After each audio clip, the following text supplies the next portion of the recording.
Today on the show, we're talking kings, queens, bosses, and aura. This is the Faction Reloaded.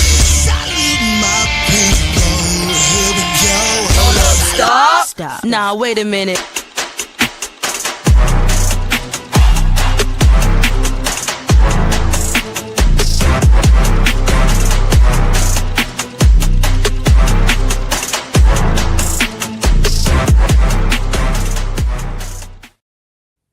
Happy Saturday to everybody, and welcome to the Faction Reloaded. Of course, I am Gerard Bonner. My whole crew is hanging out with me, and we got a lot to talk about, as we tend to every Saturday. Of course, shout out to the one and only Wrestling with Honey. Honey, how are you? I am doing fantabulous on this lovely Saturday. It's pretty hot, pretty humid, but I'm trying to stay cool with the AC and stuff. But, I don't know what's hotter, this weather or wrestling these days. There's an old song that said the heat is on, and it feels very, very opposite for this. The councilman's here. Will Farrow, how are you, sir? I was all right until yesterday. That could mean a lot of things. We'll dig into that, I'm sure. And last but certainly not least, the man who knows no limits or boundaries to his fatigue, James White. How are you, sir? I am more tired than Rikishi's thong, but I am here today with all of you. I don't think nothing more tired than that, bro. I don't, yo. Hang in there, honey. All right. That damn near could be in Hall of Fame. How much he been held up. Okay, I'll say this, and no, I've not been anywhere near that thong, thank God. But if you have been in a wrestler's locker room, you will know that sometimes there are scents that you would like to forget. So, yeah, I can only imagine the fatigue on that. Anyway, let me not get stuck there too long. Don't get stuck. Oh wow! I walked into that. I literally walked into that. That's you did. I was like, I didn't know if he did it on purpose or not. I did not. I promise. Now I'm unwell. Oh, there's no way he doesn't take that shot. There's no way. No. It was too wide open, and I didn't even realize. I mean, like, he didn't give me a chance. But I hope everybody is well, whether you're watching live or you'll be watching this later. Lots to talk about. So I wanted to start off very strategically because we are 7 days and a whopping 2 million views later from the mask versus mask match that took place last Saturday night. AAA, just an unbelievable card. Incredible main event for the honor of being the real and only El Grande Americano, mask versus mask. Before we get into the outcome of the match, I want to start by asking, first of all, what were your feelings as you were watching this? People did not have the opportunity to check out what was happening in our chat live, but we got to see feelings. But how were you feeling as this match was unfolding in front of us? Honey, I'll start with you. From top to bottom, beginning to end, like my feelings were, I mean, obviously the excitement around it. I could have never have predicted this much excitement for this match for Mania. With the way this was rolled out, it pretty much proved that, you know what, we didn't need that Mania weekend. We're just fine without it. And it was just so fun. I felt like a kid again, just watching a good old instant classic. Like it was just exciting. It was fun. It was everything you needed. And those are pretty much the feelings that I had watching it from top to bottom, because it was just such a great match. Councilman, talk to me about why a match on a weekly AAA show, granted it was a special show, why is the world still talking about this match 7 days later? I just think everything has stood out to me. I think this is one of those places. I don't know who you give all the flowers to. Of course, you have to give the AAA. Of course, you have to give it to folks like Pete Dunne, The Undertaker, the folks that put this together. But it's those that recognize that, like, hey, we are in something that's like red hot, that has turned into this wildfire. We need to execute on it. And I think that's just what it led to. It was like, yo, as long as you stay there, however this is put, and however y'all are writing this, y'all knew when to start it, when to get it to the end, and even showed us now, like, hey, we're glad it didn't happen at WrestleMania, because it's like, yo, for one night out of very random, we were like, yo, this is where we're all at. And I think that's what makes that special, is that you can still do stuff like that.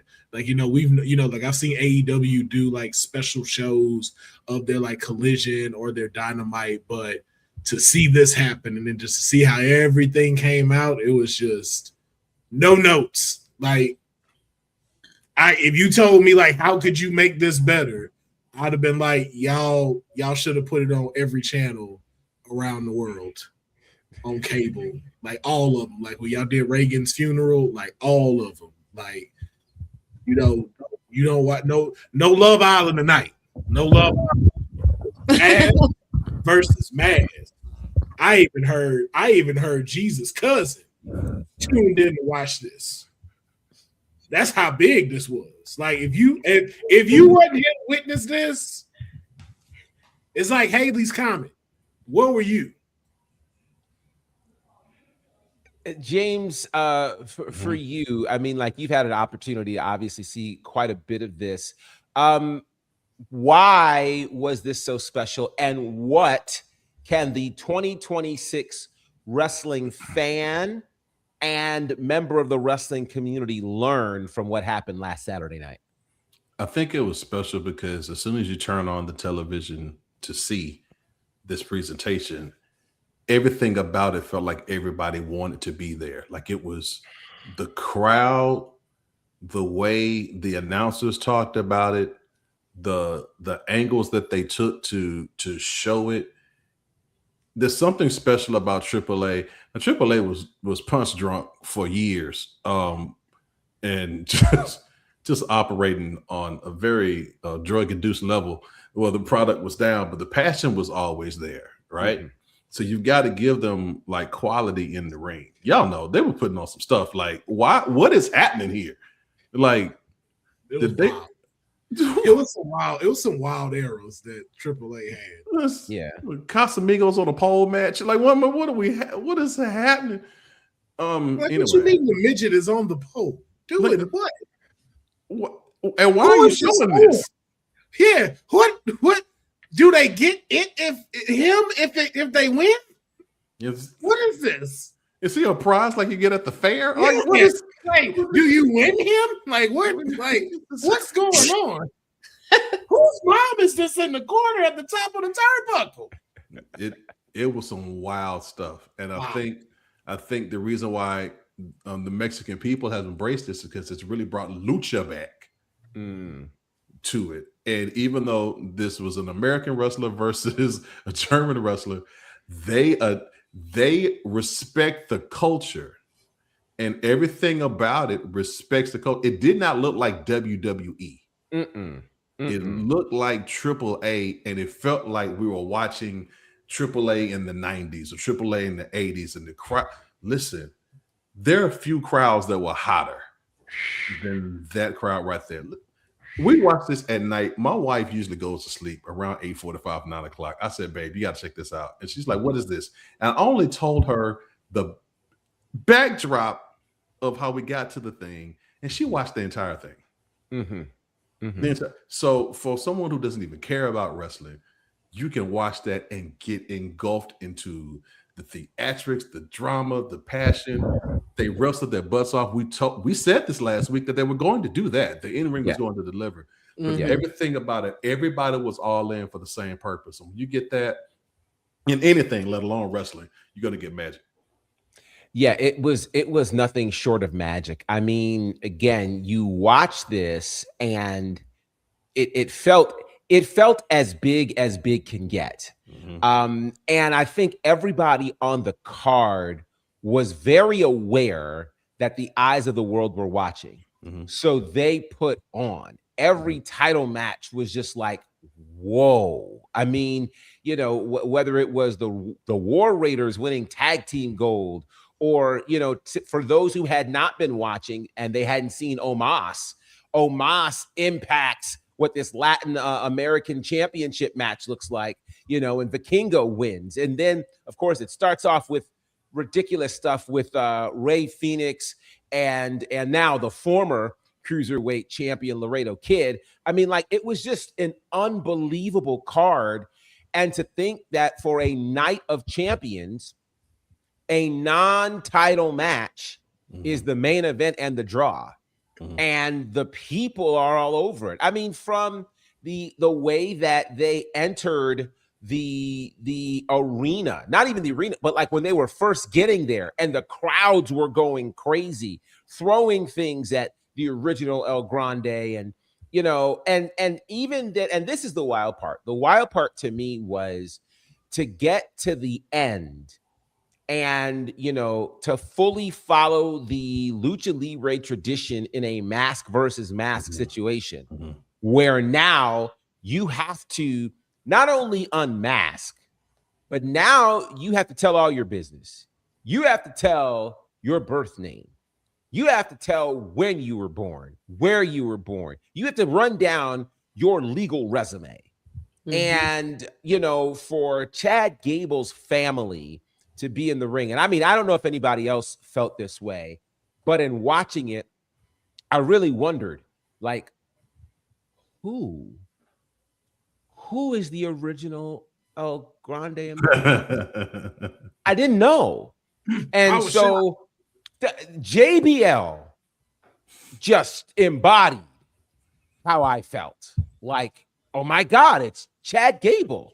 You know, like, Couldn't believe. Shocker. For lack of a better word, pun intended, unreal. How about that? How about that? I couldn't believe it. I logged off from my watch along. I didn't know where he had been, what he had been doing. I knew he had been injured. You know, and but I didn't know. Wow. I didn't know. But that's why he lost, though, because that's what happens when you culture appropriate. You see what happens when you thank God the other one is full-blooded Latino. That's why he won. Well, I know he looked more like the Canelo side, but, you know, I was like, see, that's why the Spanish prevailed and the white man did not win. That's all I know. Oh my goodness. Well, no disrespect, Chad Gable. Just saying. So wait, let's follow that, though, because the question now is, in this particular moment, here's a great question: who actually won? We did. Right. The people.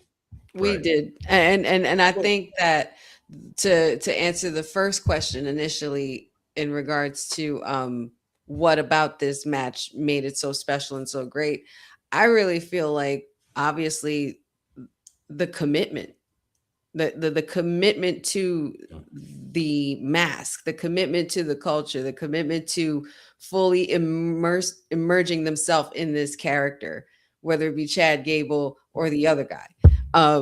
But either way, the way they both just dug deep into it. And the moment that it really hit me was the moment when they're just in the middle of the ring. They're battered, bloodied, bruised. They've given all they could get, and they're just standing there looking at the crowd. I can only imagine what a feeling like that must have been, to have such a great reception from the fans, and just to literally go all out and just put on a great show. And that was only that was the night of the Grandes. That was Noches de los Grandes. That's night one. There's another night. Everybody's completely forgetting there's another night. So if that's what was the first night main event, what the hell is in store for the next night's main event? Yeah, I'm gonna be honest. I don't remember none of them other matches before that. It wasn't until I watched SmackDown, I was like, "What the War Raiders with the tag team belts?" When that happened, they was They like, sure did. the same day as Maz versus Maz. I was like, no. Right before. Yeah, that right day? before it happened. Yeah. Why would y'all do that to yourselves? Like, Mm. why would you do that? That's like me Incredible. deciding I'm gonna go rap my new album before Michael Jackson coming on. Like, who does that? Mhm. Like, nobody finna remember I did No. that. Well, I would rather do it before he comes on while there's a crowd than after, because they're really not going to remember after. Yeah. I put $10 on this because I'm not betting my rent money. We could have sat for the remainder of that whole time and did segments, and we still would have waited for Oh my Maz. goodness. That's how epic it was. You could have just ran the whole loop back, little comic loop back the entire time. Dang. I'm remembering Bailey was supposed to be there. I think Lola was there. All of that's taken out my brain when Maz versus man. I heard the Queen came back just so she could even watch that match. I don't know how she did it. You know what? Wow. They got, they got the special powers. I don't know. Wow. For 30 minutes. Shout out to Ring King Wrestling Podcast. We appreciate you hanging out with us. Thank you so much. For 30 minutes, man. I would even say, like, there was peace on earth. I feel like all racism. We forgot about Trump for 30 minutes. Thanks to the Grandes. Match was so 97. Match was so good it got a whole encore after Raw on Netflix. That's saying something. That's saying a whole lot. That's really saying a whole lot. So incredible. I will say this. I really feel like one of the reasons this was so special. I mean, obviously, everybody poured a whole lot into it. But what I think is so significant about all of it is that you had everybody winning. And when I say everybody winning, I mean literally everybody became better because of it. So, you obviously get the establishment of El Grande Americano. He is, and we said it last week, this is basically WrestleMania, Hulkamania in Mexico right now. Right. Like the level of connection. There's so many videos coming out. Like there's a video of him holding some child, and the child, he's asking the child full on Spanish, like who his favorite wrestler is, and the child is like Penta, and he's like, oh wow, this is great. And so they take this picture together, the kid's doing the Penta thing, he's doing his, like it's that. So El Grande Americano wins. Certainly the fans win because the fans now get to, I believe, and I don't know if you felt this, but in watching this, there's a moment where you stop thinking about everything else. Like you stop thinking about mechanics, you stop thinking about, masks, you stop thinking about who's who in the zoo, how this is going to end, what movie. You are completely lost in this story. Yeah. Completely lost in it. Oh yeah. And so I think for the fan, this is the match that reestablishes our love for this sport. If someone fell out of love with pro wrestling and you want them to fall in love with it again, put this match on. If somebody has been gone from the sport and they need to catch up with why the sport is great, put that match on. No titles, no cages, none of that, just absolute amazing storytelling. I believe, obviously, Chad Gable wins. Who gets injured, goes away, surfaces in a new promotion better than ever, and now the second he shows up on SmackDown, he's already in the main event picture. Like when you've got him around, the Sami Zayn's around Gunther and Cody, and Gable comes in and he doesn't say a word, and everybody goes crazy. So he wins. I think AAA as a promotion wins. And I think they win because, much to the point that I think James made earlier, everything WWE usually touches and takes over looks like WWE.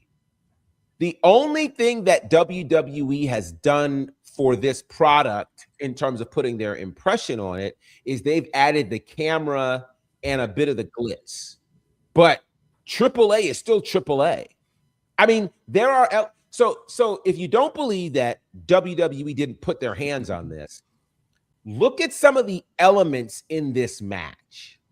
Particularly with I'm mistaking her name, Pimpy. Mhm. Yeah.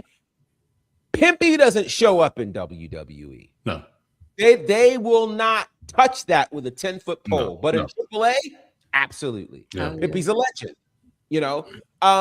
So AAA got to fully be AAA and get the WWE. I mean, like, that's the best of both worlds. Oh, yeah, and you get a WWE legend helping to write the product.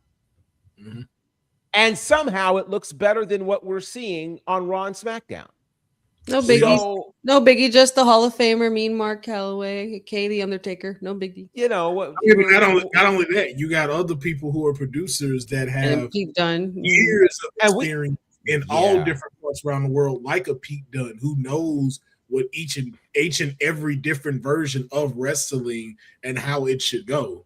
So it's like now you're also allowing folks that are around his age and around those type of things to be able to actually shine and give a good product like they're doing in AAA.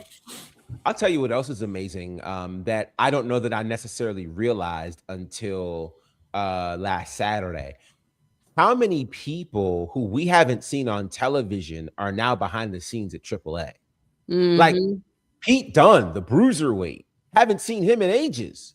Nope. And here he is producing matches in AAA. Like, that is pretty awesome. I mean, you know, I'm just glad that there are so many spaces for people to show up in pro wrestling and make a difference. All of that to say, we're spending intentional time talking about this, because if you are one of the few people on planet Earth who have not seen this match yet, maybe you were too busy, maybe life had just been doing a number on you, go and watch, after this podcast, that match from AAA last week. It's on YouTube, WWE's YouTube channel or AAA's YouTube channel, and man, it is downright amazing. GB, it's in my top 10.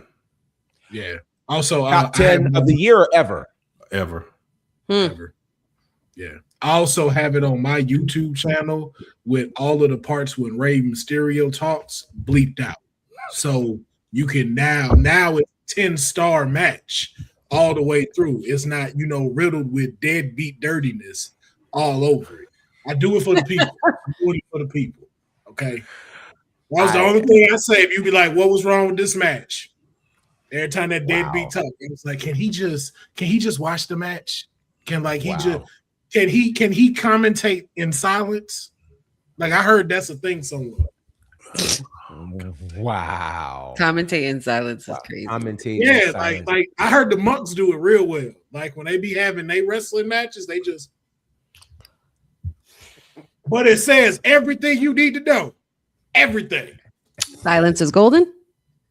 Wow. So yeah, go back, check it out. It is downright amazing. So let's get into this. King of the Ring. We talked about a bit of we have got kings and queens. We talked a little bit about Aura already. So King of the Ring tournament began Monday night off the heels of Clash in Italy, which was on Sunday. Let's talk about this men's match. We've got 16 people in this first round, and that, of course, has changed quite a bit. But it started off Monday night with a fatal four-way. Before I get into that, let's talk about this. Your thoughts. There are technically 16 men and 16 women involved from the outset of King of the Ring, but we're going from 32 essentially to 8 in one round, thanks to fatal four-way matches all around. Do you feel good about the fatal four-way matches that are happening as a first round situation, or would you like your king and queen of the ring to be a bit more traditional in one-on-one matches? Councilman, I'll start with you.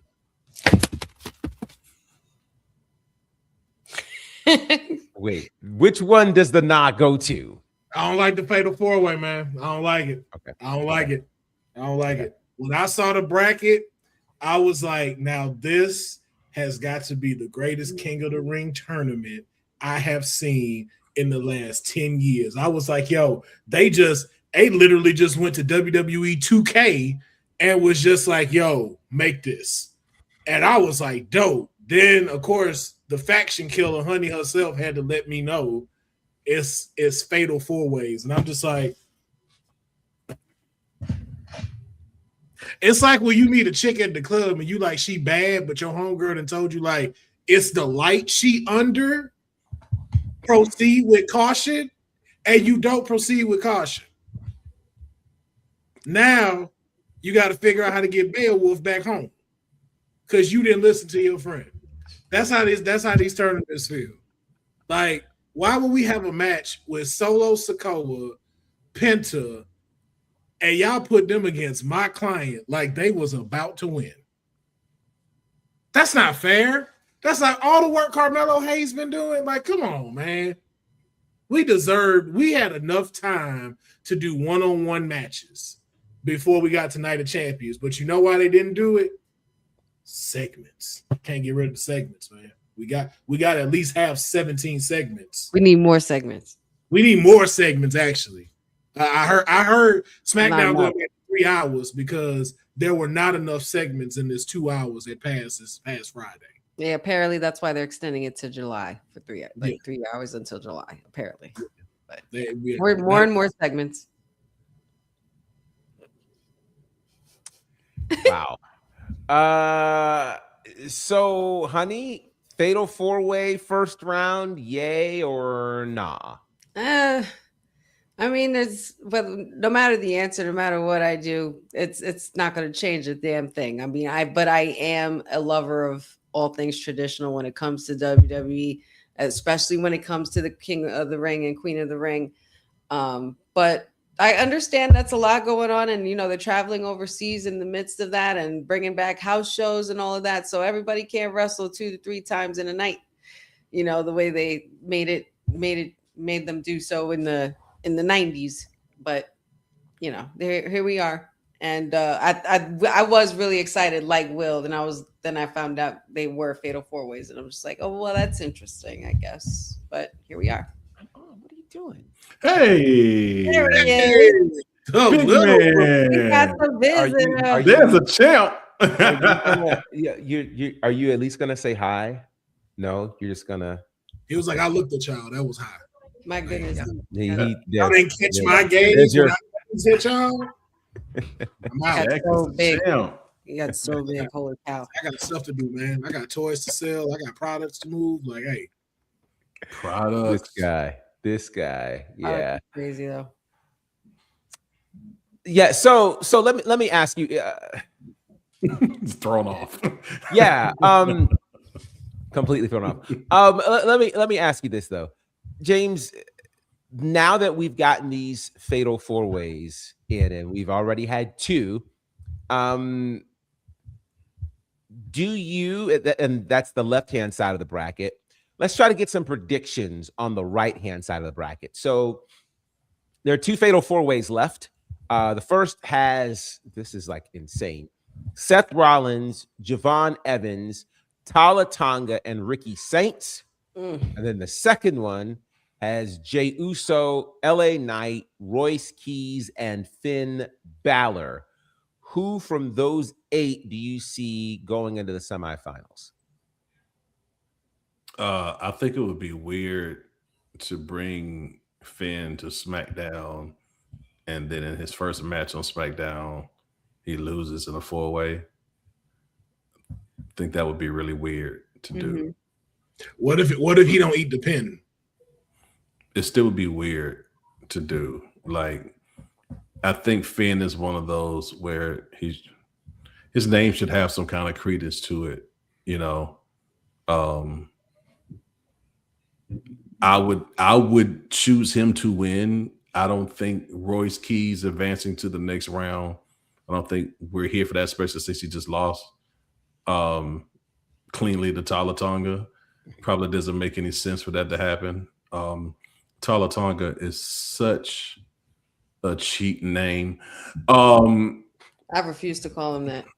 I keep forgetting it. And the fourth person in that, who's that? Solo? Solo's the fourth person in? No, Solo was in the no, Solo just lost. Yeah, so it's Finn Balor, Royce Keys.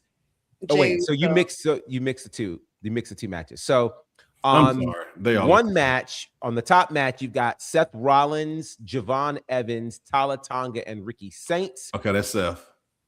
And then on the following match, you have Jey Uso, LA Knight, Royce Keys, and Finn Balor. Okay, yeah. So Finn should win. I think they're gonna do some kind of storyline with Jay and LA.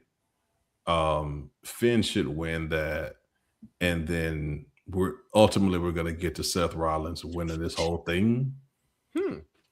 Okay. Yeah, Seth Rollins wins the whole thing.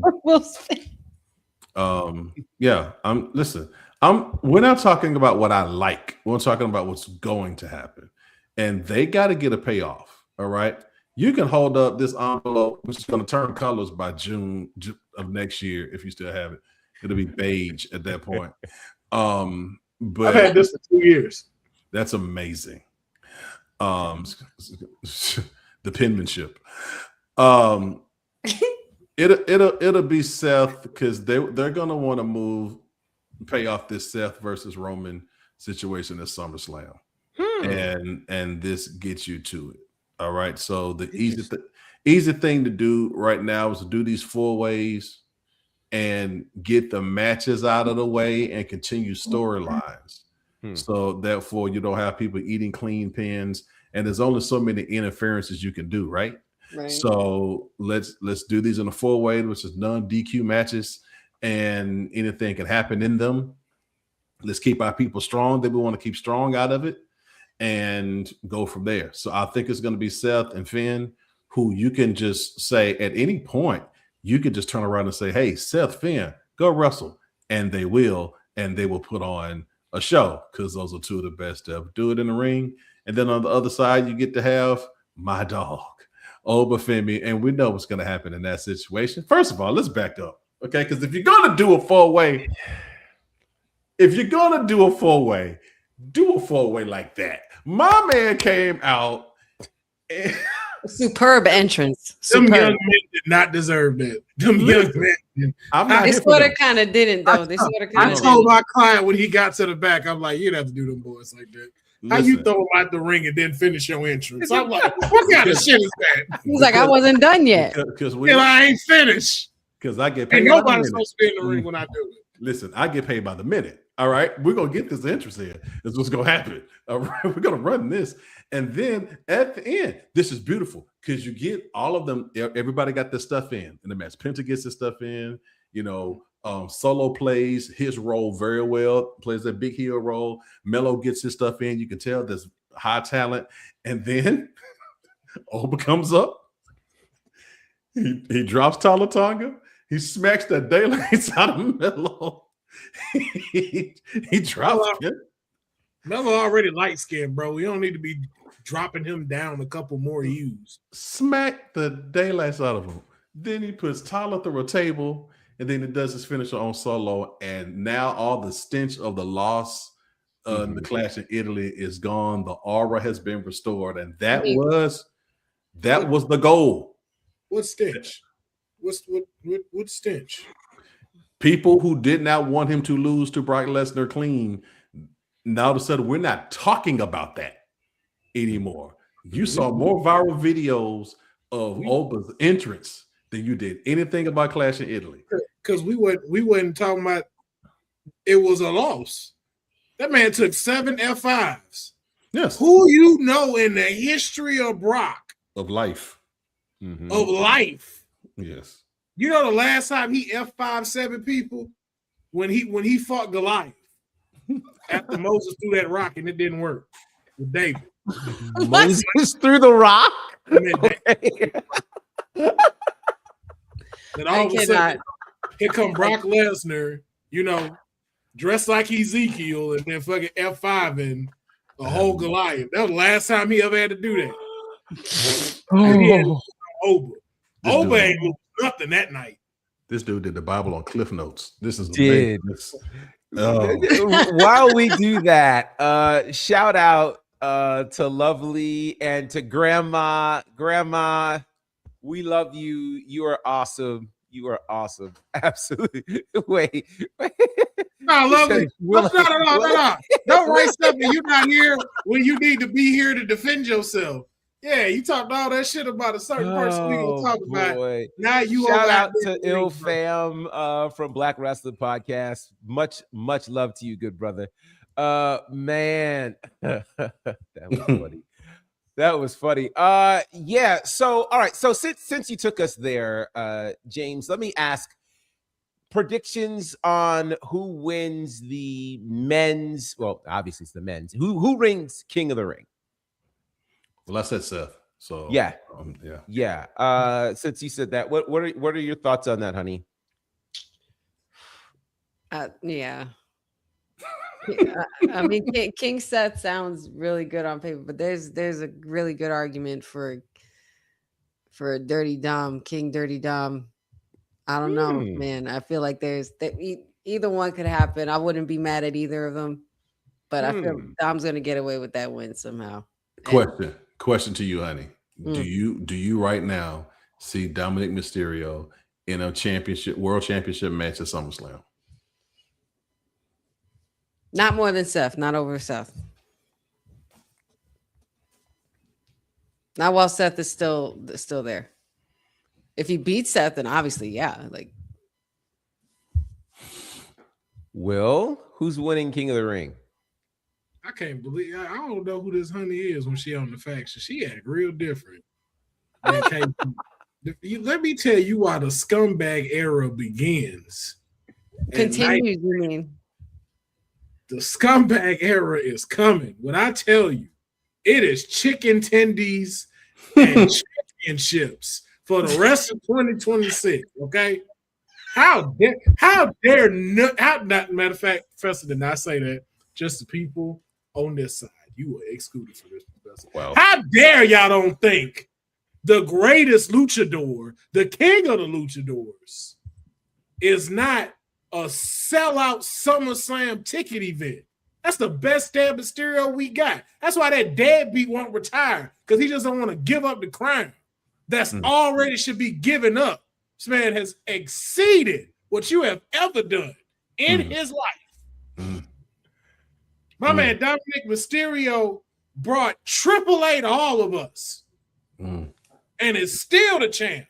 Did Rey Mysterio ever defend that title on Raw? No, because he's a bum. But the scumbag of the century, whoo, I'm telling you, that's what nobody ready for. Neither is Roman. Roman is so used to architects. He is so used to beast. He is so used to Scottish psychopaths. What is he going to do when you have to deal with the wiliness that is Dominic Mysterio? Wiliness. You have the women's world champion ready to drop all the bombs. She kicked John Cena in his what they used to call it? Testicular fortitude. Yes. So that Dom could win. Dom beat John Cena. And you telling me this man can't sell out SummerSlam and close it out? Come on, man. There's so many counters to that, but we don't have time in the show. Don't nobody care about Seth no more. If no one cares about The Rock versus Roman, no one cares about Seth versus Roman anymore. I still. Oh, yo, what happened? No, I'm sorry. Hey, wait. I didn't fully mean that. I mean, wait, what? Wait, we didn't. Hold on, can y'all let me? Hey, I'm reading the wrong square. I thought I was gonna turn into that. What just happened? No. I said no one cared about Seth and Roman, and it just instantly cut off. They're watching. Somebody's watching. Oh He my got God. on faster than when I found out Chad Gable was El Grande. I was like, yo, I'm out. Yo, you just drink. you But, just got clipped from Titan Towers, bro. So I got to ask while we waiting there for Professor to get back.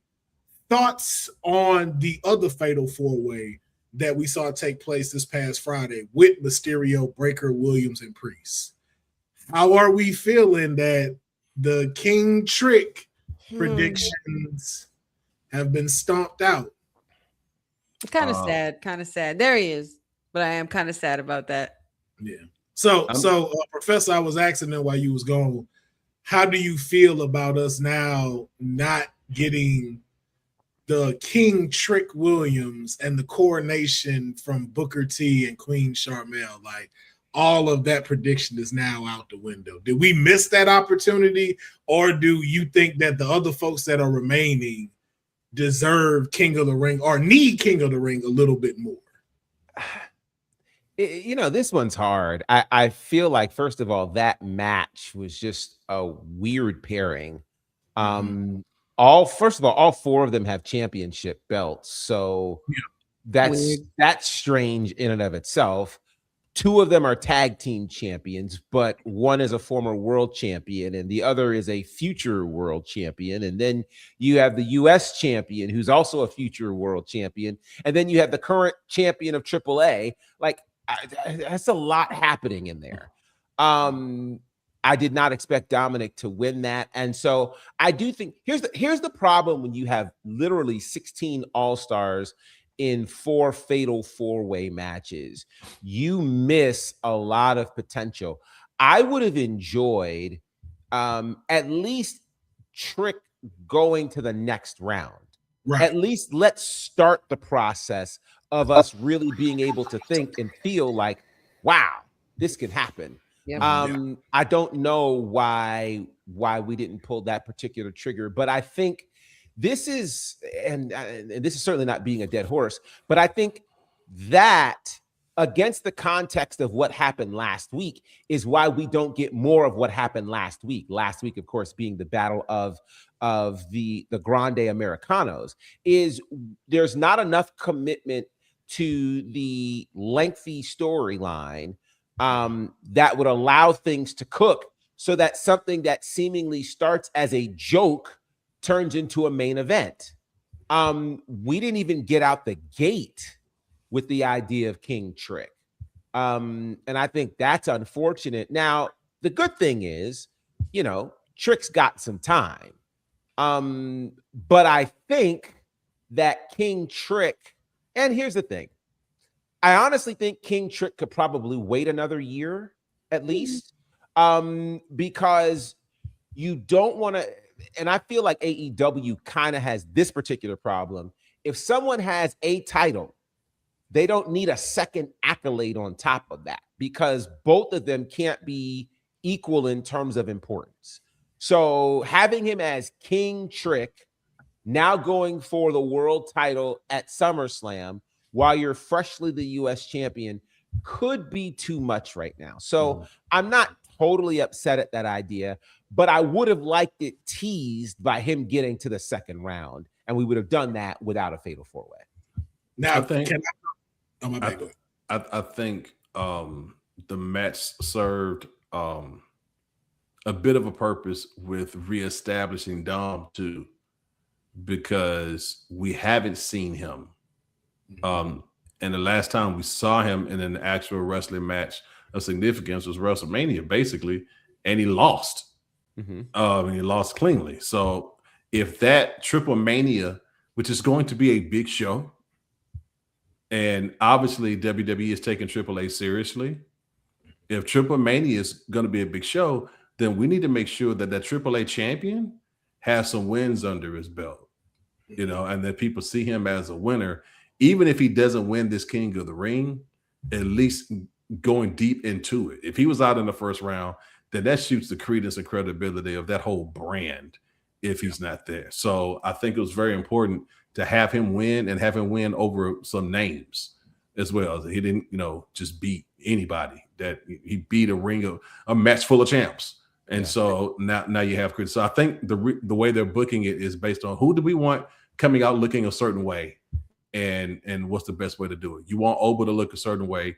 You want Seth to look a certain way. You want Dom to look a certain way, and then who else can survive this? Because Trick is still over. Mm-hmm. He is still hugely over, and you can put any program around him, and he's going to make that thing shine. You know, that little face off he had with Braun. You know, things of that. It doesn't take long, guys. It doesn't take long to develop interest in the guy and build a program. So they could do that with Trick in a minute. So I'm not too fazed by it. Okay, I do have one thing I want to ask though that we ain't addressing, and I know y'all might get upset. Okay. Connect the dots too when I say it. King Uso, and here's why I say that's there.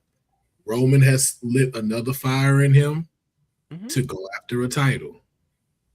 And he has 3 potential people where this sells. It's either you versus Roman, or you versus Cody, or you versus Gunther. Either way, it's 3 people this man has had history with. And it's 2 of them he's beaten and pinned. Mm-hmm. So I would say too, if you're saying as much as a Rollins needs to win, there is also this hidden part in Jay. But I just want to know from y'all, am I reaching in this? Or do you see, or is this something right up TKO's alley? Oh no, you're not reaching, but I think there's a 4th that I'd like to add to that list. And that's Jay versus Jacob. Do y'all think he is just going to play the role as a submissive werewolf? Absolutely not. Absolutely not, honey. And he's already laid the ground for that. I mean, they did that Monday with him addressing him. Like, I'll acknowledge you, but I still can't stand it. Yeah, you ain't heard my theory though. Okay. I think Jay is pulling the strings to all that, which is why he don't say nothing. Because if you think about it, why do you keep addressing Jay? Why is Jay the one calling out the shots? And then most of the times when you see Roman, it's Roman leaving and he's directing traffic. Mm-hmm. He directs the tribal chief since this has started. So I don't know if we get a versus, but I really believe you get to see a different side of Jay Uso that's going like, nah, y'all keep thinking I'm just this yeet dude. Like, no, let me show you what I can really do. Forgot about right-hand man, Jay. Yeah, it's like, how do you take down a tribal chief? Just like they say, how do you trick the world's greatest detective? You put the clue right under his nose. Well, the only thing to that, Will, I'm not shooting it down, but as an aside to that, what was that at the interaction at the end when they're talking and you don't see Jacob with them, and Roman's talking to the Usos and saying, hey, y'all got to get him under control, get him on the same page. Hey, go over there. So essentially, Jacob is on SmackDown. All right. Jacob's on SmackDown. Jay, go over there, win a King of the Ring, but also check on him. Keep him in line. This, that, and another. Their seeds, it could go either way, but I think the seeds are there to them to be against each other. Now, that'd be a nice little coup if he was a puppet master their whole way, do the whole Paulie dangerously with the Dangerous Alliance back in the 90s, that whole thing when they turned on Sting. You could do that, but I think it's more right there with Joe versus Jacob, which could be, at least storyline wise, a show still in storyline, not necessarily the match. But you know what another story still in line is? WWE champion Jay Uso with Jacob and Jay Jimmy and 2 other people, maybe even a Zilla and a Lance Anoa'i, with World Heavyweight Champion Roman Reigns and the MFTs and one other person in War Games. Oh boy! Because we need tribal civil war, and we have not gotten it yet. You and that's what I feel like it's building up to. When 4.0 Bloodline came, I was like, hey, if we got to run it, let's fully run the whole thing. It's coming. Where these 2 got to face each other. Well, as we try to figure that out, we got a couple of other items quickly before we get out of here. And one of those is obviously we talked about King of the Ring. Let's get into Queen of the Ring. We now know 2 of the 4 semifinalists. Io Sky wins her fatal 4-way Monday night, defeating Lash legend Julia and Roxanne Perez. And then last night, Raquel Rodriguez defeats Bailey, JC Jane, and Kiana James. I'm gonna talk quickly about the other side, and we'll get your predictions on who's walking out as Queen of the Ring. On the left-hand side of the bracket, you've got Liv Morgan, Becky Lynch, Alexa Bliss, and Chelsea Green in the fatal 4-way. And then Sol Ruka, Lyra Valkyria, Charlotte Flair, and Jade Cargill on the other side. Quickly, who is going to be the 2026 Queen of the Ring? Honey. I'm not going to do it. I'm going to say one. I pledge my allegiance to Queen Chelsea Green. Okay. I would say 2, but I don't want to do that because that's going to lead to another conversation. Will? I want Big Mommy, but it's going to be Io so she can take on Rhea at SummerSlam. Okay. James? Oh, no. Let me upset the apple cart. Charlotte Flair. That's another possibility. She don't need Queen of the Ring to be Queen of the Ring, though. But she does need it to get out of that tag team purgatory that she's been in the whole tag time. Team limbo. We'll call it limbo. Yeah. Is it limbo? So I did ask this just real quick. Sounds so damn. Do you think we get Alexa versus Charlotte in the semifinals? And that's how you end that tag team. Well, here's the thing, though. If Liv Morgan loses in round 1, what have we done? That's not a good look. You shouldn't have put her in to begin with. That's on them. Agree. That's on them. I agree. No matter what happens. So do we get what? Her and like her versus Raquel in the finals? Like, again, she should have never been put in there. So whatever happens with her, it's going to make her look bad all around because she should not be in this tournament. Someone's going to get taken out. Yep. All right, yeah, our hopes. Oh, you know what it is? Stephanie might take her out before that Stephanie's match. return. Yep. And then get replaced with somebody else. It's clearly storyline. Hell hath no fury like a Latina scorned. Yeah. And then you feel somebody else in that slot. Well, it's interesting what happens when people are slated for tournaments and they get knocked out of slots. That happened over at the Owen Hart Cup when the TBS champion Willow Nightingale gets knocked out. We got a wild card, and we now find out that the wild card this past Wednesday is the return of Mercedes Mone. Of course, she beats Alex Windsor, moves on to the next round. Let's start here with Mercedes here. Well, first of all, before I go to that, did Mercedes have to be the one to be in this wild card slot, or should there have been someone else? James. Yeah, it's Mercedes. We're trying to make money here. Okay. Will? Could have, but why would you? Okay. All right. So with that said, honey, now that Mercedes is in the tournament, is she the shoe-in to win it, or can someone else win the Owen Cup?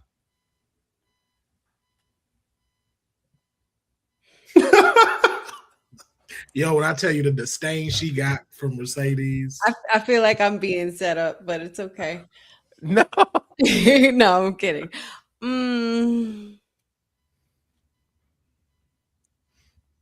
I mean, to the points of my fellow colleagues at the bottom, I mean, it only does make sense. In order for it to make sense, it needs to be making dollars, and that's what Miss Mone is all about. It would be another notch on her belt, so why not? Will, does Mercedes now have to win this tournament, or is there opportunity for someone else? I mean, she don't have to. Like, I will say that. But I think it puts a lot more eyes on the old tournament with her being there. But no, I'm still pulling for Athena to win. I want Athena versus Tekla at All In. Okay. James, your thoughts on whether or not Mercedes has to win this tournament now? I'm reminded of a story that has nothing to do with this, so I'm not going to say it. What I will say is, What? You can't get getting away with this. What I will say is, you need, whenever you put a name in a product, okay, if you want to enhance the product, you use that name to do so, and you could do it with them winning it, or you could do that with them being upset by somebody. Okay. Otherwise, we're not going to watch this tournament at all. Okay. You only had one reason to watch the tournament before, and that's Athena. Now you got two. Okay. So now, will she win this week? Will she win all the way? Will we return that whole belt storyline thing? That's what a character of intrigue does, and that's what she is. So hopefully we can get Athena versus Mercedes in the tournament, which is something I would love that. And now we got eyes on the product. Now people want to see that. All right. And then the winner goes on. So there's two ways you can do it. Either you use that to prop up Athena or someone else, or if you don't believe in your girls, put it back on Mercedes. If you don't believe in your girl. Well, and so that lends itself to this question. Did the AEW women's roster need Mercedes Mone right now? Yeah. Yeah. You know why? Because that company up there in Connecticut, their women's division is going crazy.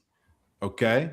Their NXT division is still better than yours. Yeah, you need eyes on the product. Okay? You got the biggest hater of the WWE and Dave Meltzer. He keeps just salivating over Kendall Gray and trying to find ways to bring Kendall Gray over to AEW.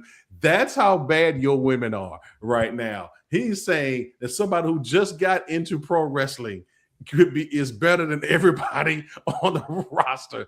Yeah, you need Mercedes Mone. You absolutely do. And you need her to do like Natty. You need her to put in work with them like a dungeon, so to speak, and get these girls up to speed. You absolutely do. If you don't like her, that's fine. You cannot deny what she brings to the situation. You need somebody with legitimacy. Attention and legitimacy, okay? Because the victory over her in that platform, it may not do anything for Boca Bomb Wrestling in somewhere in Austria, but here for your program, right? She was collecting all these, minor league belts that like we didn't even know there was a company till she got. She was collecting belts. She was collecting belts. But for AEW. If you want to build up your people, then you need to put her in programs with Athena, with Willow Nightingale, with Bane, with all of them. They need to be elevated. We need to care about them, not just care about looking at them on Instagram. We need to care about them to watch the product on Wednesday and Saturday. And right now, for that women's division, we don't. We do not. Imagine how higher she would get if like Tekla had to face off against Mercedes, like just rivalry, not even in the ring, just like everything wise. Like she's that totem pole that you need to get better. She's like what Becky Lynch is doing for the IC title. And with Tony being out, you need another. Yeah. And the only reason why I'll say this, and I know a lot of people don't want to talk about it, is look what happened to Chris Statlander when Mercedes wasn't there. Good point. You're not wrong. She left it in your hands, and what happened? That's Chris, a fair, Chris Flatliner. Well done. Well done. Oh man, Courtney heard that one. Sheesh. Well done. And before I take it away, I'll add more to it. All right. Put me to sleep. Yeah.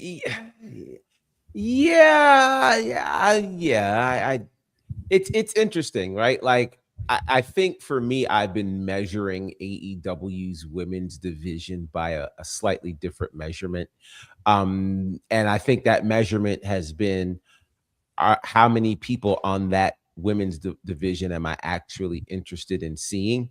And at one point, it was just all Toni Storm. It was Tony and everybody. Then Mercedes, really, I think, as much as I felt like she did not need the TBS title run, that should have just been for the world title. I think there's no denying what she did in terms of strengthening what was that mid-card division. I mean, let's face it, we liked Willow because Willow was really nice and kind, but obviously Willow going through all she went through only to come back and get that win over Mercedes made Willow special. That series of 3 matches that Chris Statlander had with Mercedes were very, very special matches.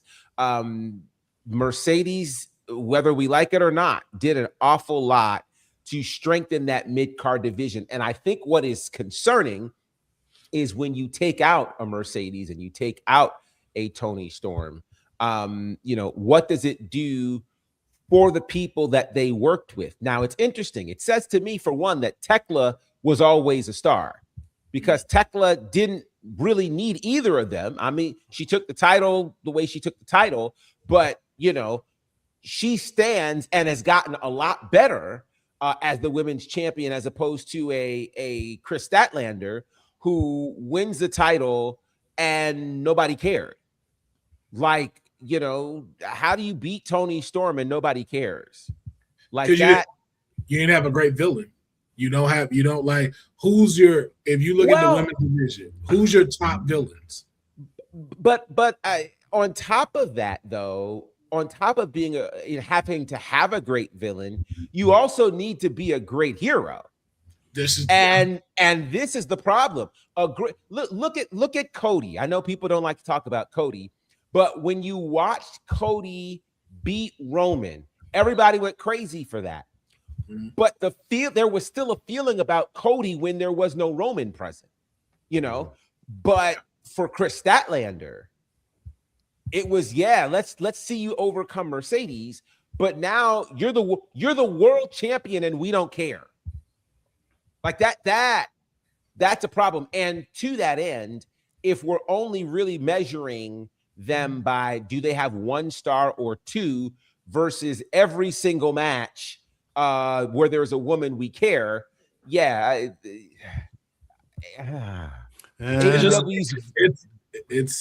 a reason why I left Tony Khan speechless when I asked that question.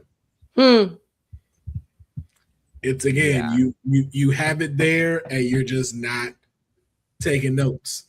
Because to that end, what I also think is, and we're out of time, but what I also think is challenging and slightly egregious, well, it's more than slightly egregious, is how a company was seemingly built on diversity and inclusion and great wrestling, and this is where the best wrestle.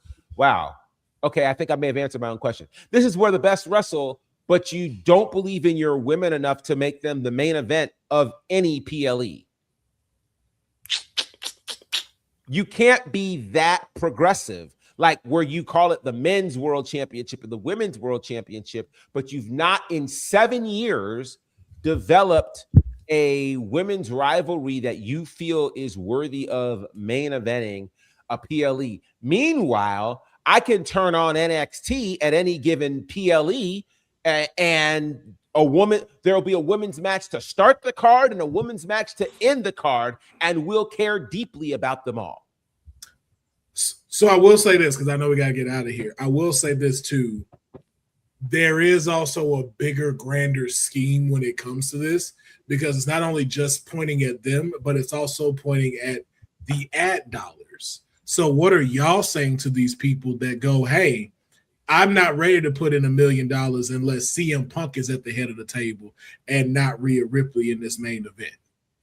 So it's like there's something in that connection too that's going on. And I think all of them are running around the same thing that we've seen since we've been on this earth, since our parents have been on this earth, and so on and so forth, is that if you let women get in the forefront, they're not going to give it back to you. And I think you're just fighting progression, because we don't get on here most of the time. Now most of the time, it's 60% on WWE, it's 60% wanting to see the women wrestle and 40% of the men, because it's all the redundant stories. they are the ones that are the backbone and carrying this, but they know once it switches over, it's a wrap. Yep. Yeah. Because now everything floods in that's going to put them miles ahead of their male competitor. Why? Every brand is going to want to invest in a woman. Every brand is going to want them to be able to push this out. Why? Because those are the ones that will speak to everybody. And this is still a boys club. Mm-hmm. But the thing is, you're fighting something that you cannot fight for too much longer. Yeah. And everybody's starting to see it. Everybody's seeing how you didn't want AJ Lee to progress because you knew what it was. And then you decided we're going to put herself on pause because her shirts weren't selling. Okay. Oh, we're going to put Paige and keep her in a tag team rather than give us the matches that we want. Oh, no, we're going to put Liv in a tournament rather than give her a real storyline because we're just waiting on Stephanie Burker to get back. But we're not going to put any of them to close out a PLE when you know that's what we want to see. But fight it as much as you want. Keep trying to deny it as much as y'all possibly can. But I promise you, in 10 years, it will be the ladies that close this stuff out. You can either get with that or a lot of y'all can lose y'all seats and they get taken by somebody else who's a lot more forward thinking. Because this is a new, no pun intended, but this is a new day. Mm-hmm. Mm-hmm. Yes, it is. Stop resisting. Yes, it is. We're in a new era. We are. And we need more segments. More segments. We got to have more. So we got to get some segments on here, Professor. That's the only way this can really work. We need to start, introduce ourselves, 13 segments, commercial for at least 4 minutes. Then at least 3 more segments. Then we'll come in and do a story. We'll go to commercial in the middle of that story. Come back where the story is ending. Then we're gonna throw about at least 5 to 6 more segments. I at least need to hold 3 more spaces for some surprise segments just in case. Well, with that said, we got to get out of here, folks. We got to get out of here. I think you know all the ways you can reach these beautiful people. Wrestling with Honey, Jay Harris White, Will Farrow, and of course, you can find me at Bonnerfide. Shout out to all of you in the chat who are joining us and those who will watch later. We appreciate you. We definitely want to hear from you. Follow us at The Faction Show. And until next time, this has been The Faction Reloaded.